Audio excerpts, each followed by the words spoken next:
আলহামদুলিল্লাহ বললে এটা কেমন ধরনের সওয়াব বা নেকি হবে জানা আছে কি? মুসলিম শরীফে রাসূলুল্লাহ সাল্লাল্লাহু আলাইহি ওয়াসাল্লাম 1294 নম্বর হাদিস, আল্লাহর রাসূল বলেছেন, যখনই তোমরা আলহামদুলিল্লাহ বলো, তাবলাউল মিজান, তোমরা শূন্য দাঁড়িপাল্লা দিয়ে শুরু করেছিলে, কিন্তু তোমার আলহামদুলিল্লাহ বলার দরুন তোমার শূন্য দাঁড়িপাল্লাকে আমার আল্লাহ সওয়াব দিয়ে পরিপূর্ণ করে দিয়েছেন। সহিহুল বুখারী 29 নম্বর হাদিস, আল্লাহর রাসূল বলেছেন, وعن أبي هريرة رضي الله عنه قال قال رسول الله صلى الله عليه وسلم أفضل الذكر لا إله إلا الله أفضل الدعاء الحمد لله।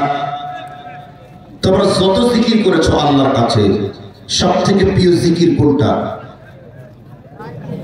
লা ইলাহা। কে বলেছেন? মুহাম্মদ। আর তোমরা যত রকমের দোয়া করেছো আল্লাহর কাছে সর্বশ্রেষ্ঠ দোয়া হলো কোনটা?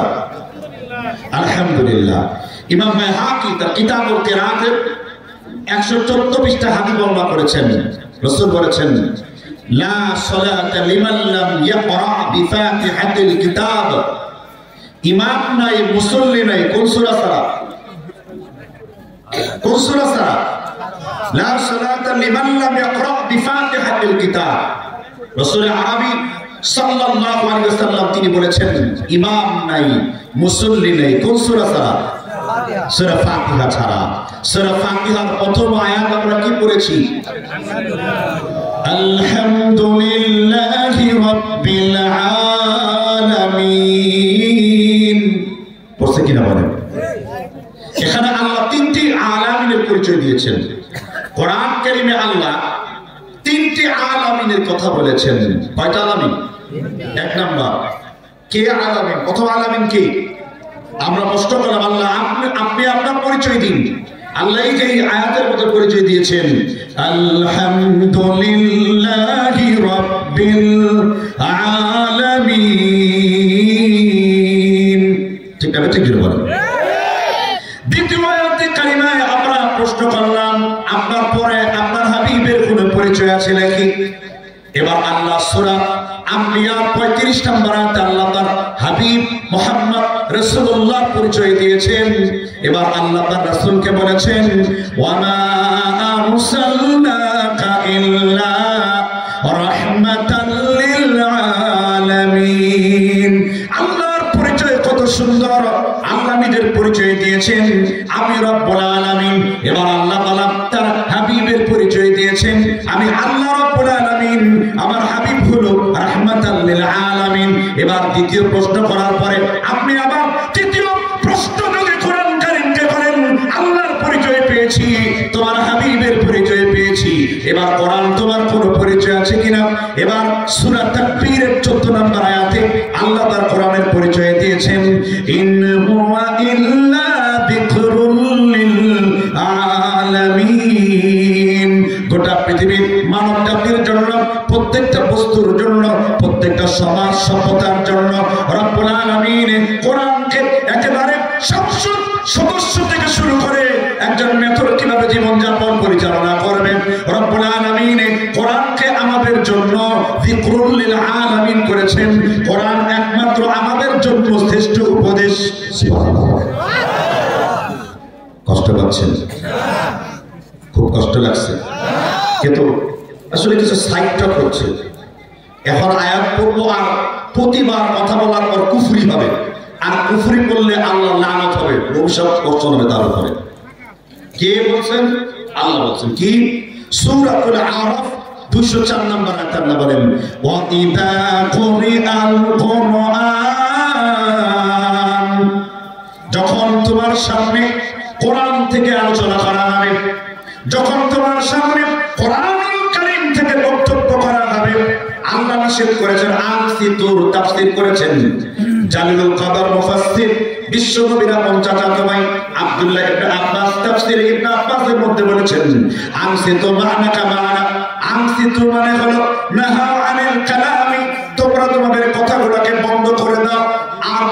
দিয়ে কোরআন তেলাওয়াত শুনতে শুরু করে দাও, কোরআনের বক্তব্য শুনতে শুরু করে দাও, কোরআনের তাফসীর শুনতে শুরু করে দাও, তাহলে আশা করা যায় লাআল্লাকুম তুরহামুন, আল্লাহ আকাশ থেকে তোমাদের জন্য আল্লাহর পক্ষ থেকে রহমতের বাণী ধারা আল্লাহ অবতীর্ণ করবেন।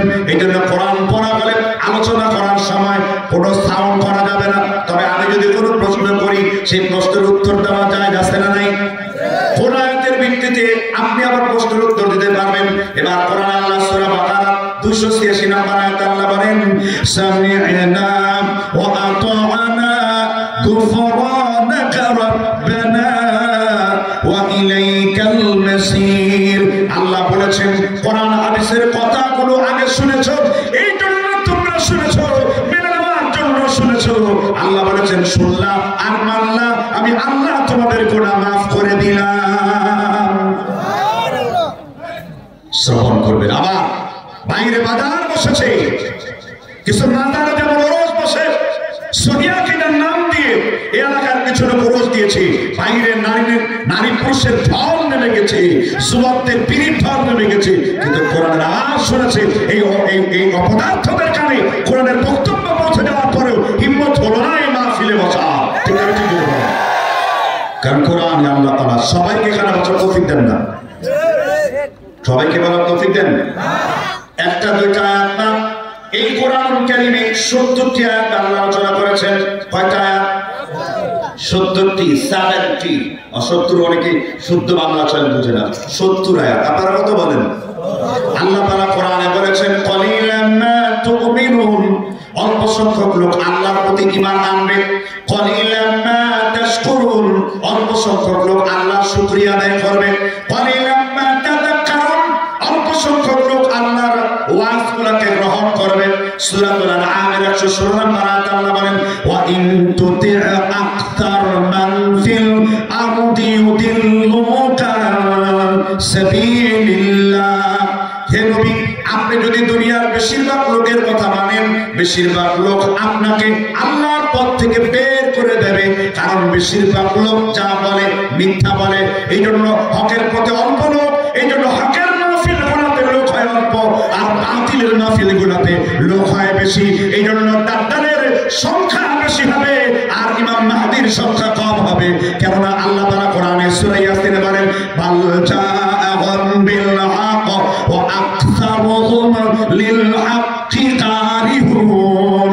হে বিশ্বনবী, দুনিয়ার বেশিরভাগ লোকের সামনে আপনি যদি কোরআনুল কারীম থেকে সত্য উপস্থাপন করেন, দুনিয়ার বেশিরভাগ লোক সত্যকে গ্রহণ করবে না। কেননা আল্লাহ তাআলা অল্প সংখ্যক লোককে জান্নাতে দেবেন। ঠিক আছে, ঠিক আছে। যতক্ষণ পর্যন্ত মাজলিসে বসবেন, এখন 1 ঘন্টা হোক, রাত 2টো বাজুক কিংবা 1টা বাজুক, প্রথম থেকে শেষ পর্যন্ত কে কে বক্তব্য শুনলেন একটু আল্লাহ হাত তুলে দেখান। আল্লাহ আমাদের প্রত্যেকটা হাতকে কবুল করুক। হাত নামা। কোন রাজনৈতিক মাজলিসে হাত তোলেন নেই, কোন পীরের মজলিসে হাত তোলেন নেই। এমন মজলিস যে মজলিসটা কোরআন কারীমের রহমতের বাগান। একমত দিন হাত, যে হাতগুলো তুলেছেন এই হাতগুলো তোলার জন্য একটা পুরস্কার আর একটা তিরস্কার রয়েছে। পুরস্কার কোনটা? সূরা ইয়াসিনে আল্লাহ আলোচনা করেছেন আল-ইয়াওমা নাখতিমু আলা আফওয়াহিহিম ওয়া তুকাল্লিমুনা আইদিহিম ওয়া তাশহাদু আরজুলুহুম বিমা কানু ইয়াকসিবুন। কিয়ামতের দিন আল্লাহ মানুষের মুখের মধ্যে মোহর মারবেন, এবার মুখ বন্ধ হয়ে যাবে, হাতগুলো বলবেন রব্বুল আলামিন আমি কোরআনের মাহফিলে বসেছিলাম, পাগুলা বলবেন এই পা দ্বারা কোরআনের মাহফিলে গিয়েছিলাম, রব্বুল আলামিন এই লোকটা হাত দিয়ে কোরআনের মাহফিল উত্তোলন করেছিল, আপনার হাতটা কোরআনের পক্ষে আল্লাহর কাছে জবাব দেবেন। সুবহানাল্লাহ। আর দুঃসংবাদ কোনটা? এই মুহূর্তে যখনই আপনি কথা বলেছেন, কথাটা রেকর্ড করে ফেলেছেন কে? আল্লাহ সূরা কাফের 18 নম্বর আয়াতে বলেছেন মা ইয়ালফিযু মিন কাওলিন ইল্লা লাদাইহি রাকীবুন আতীদ। আল্লাহ তাআলা বলেছেন ও বিশ্বনবী, মানুষদেরকে জানিয়ে দিন তারা তাদের জবান থেকে যে কথা বলবে সাথে সাথে সেই ফেরেশতারা রেকর্ড করে ফেলবে। এই জন্য রেকর্ড মেশিন রেকর্ড মেশিনকে আল্লাহ তৈরি করার জন্য আমার আপনার কাঁধে কয়জন ফেরেশতা রেখেছেন? এটা ডাইরেক্ট মিথ্যা কথা। আমার আপনার রেকর্ড করার জন্য দুইজন ফেরেশতা রাখেন নাই, আল্লাহ এক দল ফেরেশতা রেখেছেন। ওয়া ইন্না আলাইকুম লাহাফিযুনা কিরামা কাতিবিন, কিরামা সম্মানিত, কাতিবিন মানে লেখক। আল্লাহ ভালো জানেন তার সম্মানিত লেখকের সংখ্যা কত। ভালোর জন্য আল্লাহ এক দল ফেরেশতা রেখেছেন, খারাপের জন্য এক দল ফেরেশতা রেখেছেন। এখন আপনি যদি বলেন আমার কাঁধে দুইজন ফেরেশতা, আমার কাঁধে দুইজন ফেরেশতা, আমার হুজুরের কাঁধে দুইজন ফেরেশতা, 400 কোটি 450 কোটি মানুষের কাঁধে দুইজন ফেরেশতা, ফেরেশতা হলো কত? আকীদা বুঝবেন, তারপরে শব্দ চয়ন ডেলিভারি করবেন। তাহলে ডান দিকে একদল ফেরেশতা থাকে আর বাম দিকে কি? কিরামান সম্মানিত। কাতিব মানে কি? যারা লিখে। এখন আল্লাহ তাআলা ভালো জানেন তার ফেরেশতার সংখ্যা কত। ঠিক আছে কি বলেন? এবার যে লোকগুলো হাত উত্তোলন করেছে তাদেরকে যেন আল্লাহ কোরআনের জন্য কবুল করে নেবেন। আমিন।